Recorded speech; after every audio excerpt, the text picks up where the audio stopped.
Candide Project by Julie Sherrill, Mitchell Chapman, and Michael Sefcik. Chapter 1 and Chapter 2.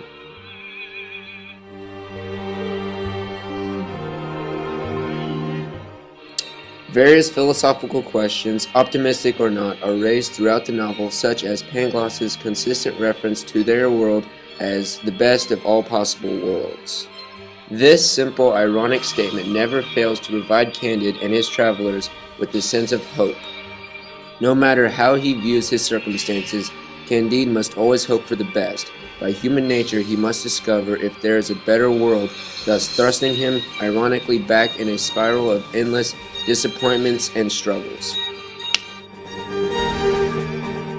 Candide is thrown out of the kingdom, the best of all possible kingdoms.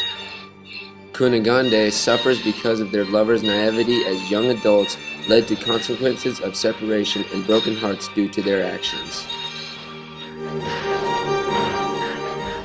Voltaire undercuts the savagery and torture of these scenes by making them as if they were normal occurrences.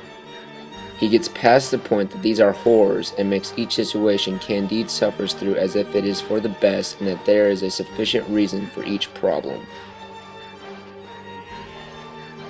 Chapter 3 and Chapter 4.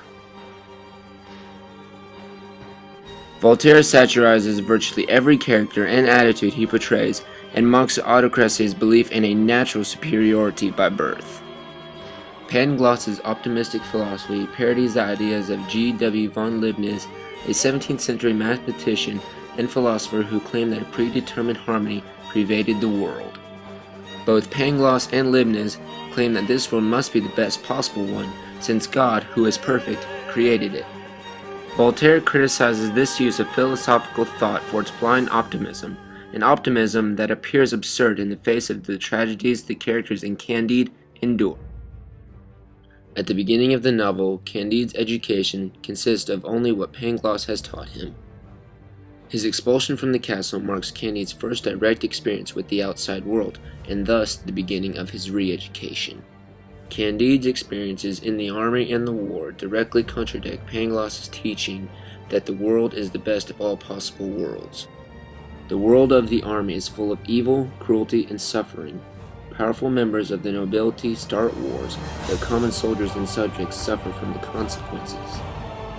Neither side of the conflict is better than the other, and both engage in rape, murder, and destruction.